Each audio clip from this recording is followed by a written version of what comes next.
Session 6, we made it. Thank you for hanging out with us on our first run of Liberty Hill Life Groups Online. It's been a great run.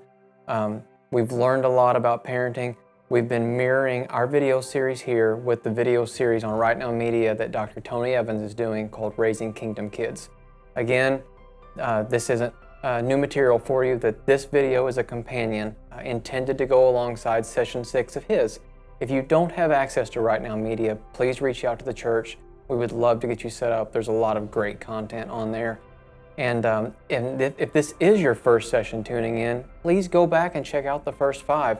That way you have an understanding of what we're talking about, because all of the sessions build on each other. And just to recap what we've done on the first 5, we covered being intentional and purposeful as parents. And then in week 2, we covered how to set up appropriate habits and routines for our children. Week 3, we covered perspectives, how to get a God-centered perspective on how they look at things in the world.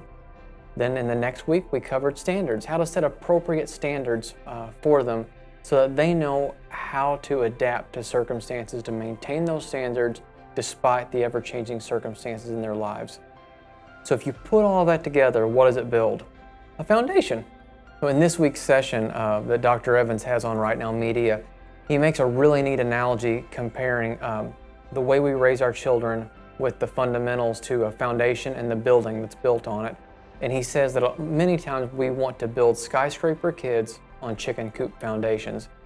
And whenever I think about that and think about all of the teachings we've been doing to establish a good foundation for our kids, I think that many times when we make mistakes, we're either setting up an insufficient foundation, or we're not laying the groundwork that will allow our children to have a stable building on top of it. Or we try to build too much on top of it. We try to lay the foundation and we try to build the building ourselves. And we have to remember that it's our job to set up the foundation. It's not our job to build the building. We have to equip our children to build the building themselves. They have to build themselves and they have to develop through life.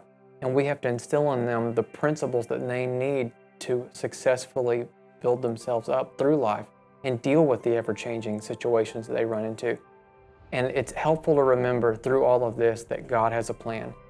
He wants us to build the foundation or work with them on building the foundation because He has a plan for them and He's there building with us. Just like last week when we talked about the stages of parenting, and this week we're discussing the foundations and establishing foundations for our children, I know many of you might be thinking that it's too late. You're thinking that you're too deep into the stages of parenting. You're thinking that your children are too old. You're thinking that you've missed the chance to set up the foundations. They're building their buildings and you didn't establish the foundation the way they need to so that they're stable. But I want you to know that it's never too late. It's never too late to engage and work on establishing those foundations, to work on the stage of parenting that you're currently at. Because like we said in session 1, you are called to be a parent. You're called to be successful, and God will equip you for that. He will work with you, and He has a plan for you and your children. And never forget, as much as you love your children, as much as I love mine, as much as we care for these little ones, Jesus loves them more. He called the children to Him. He did not want anyone to keep the children away from them. And in a time when society did not prioritize children, He prioritized them. He cares and He loves them and He has a plan for them. So trust that plan. Trust the plan that God has for you and your children. And this week, during your prayer time, pray for guidance. Pray for God to guide you according to that plan. Pray for Him to give you wisdom, to equip you to make the decisions you need to establish these foundations in your children. And also pray for your children. I know that you do. We all pray for our children. We all want what's best for them, but oftentimes we're praying for what we see right now. We're praying for what's immediate. And those immediate concerns may be very, very important. I'm not trying to undercut those at all, but we always need to be looking forward to their future. We need to be praying for their future, praying for things that may seem distant, that may seem far off, that they may not even be thinking about right now. Praying for their future careers, praying for their future spouses, praying for their future families, praying that whenever they have families, that they will be able to set up these foundations and equip their children with the love and the passion that you are giving them right now. And I know that seems like a heavy responsibility, but remember, God has a plan. You're not alone in this. And sometimes we feel unsure of that, and we feel like there's a bit of a lack of faith. That's normal too. And we can actually turn to the book of Mark and see an example of that, an example of an actual father praying on behalf of his son, and we see the way that Jesus interacts with him. So we'll take a look at that now. It's the book of Mark, chapter 9, verse 22. And this is where the father is speaking to Jesus about his son. But if you can do anything, have compassion on us and help us. And Jesus said to him, if you can, all things are possible for one who believes. Immediately the father of the child cried out that I believe, help my unbelief. And it goes on after that, Jesus heals the boy. And what we see there is a beautiful picture of belief and unbelief.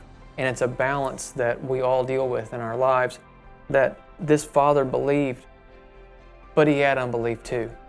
And what's so beautiful is that Jesus responds in love. You don't see Jesus rebuking him. You don't see him getting onto him and saying, well, that's just too bad, you don't have enough belief. You see Jesus responding in love, and you see Jesus healing. And whenever we recognize that there's a realness and an honesty that this father brings forward and how Jesus responds, it encourages us to be real and honest. Real and honest in our prayer lives for where we're at and what we need for our parental guidance and what we desire for our children to make them scriptural examples of godliness that we've been discussing this whole time. So I hope that a lot of the material we've covered has been helpful for you. I hope that there's been guidance throughout the sessions that will help equip your children and equip you for the days ahead and for the long distant future that they have and the plans that God has for both you and them. And so please hop over to RightNow Media. Take a look at Dr. Evans' session as he wraps up this too.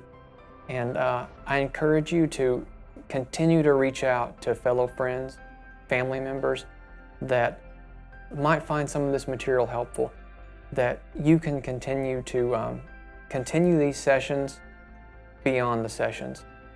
Have prayer time, have time with them that you can work with each other, guide, bounce questions off each other, get feedback from each other, and grow as parents and families together.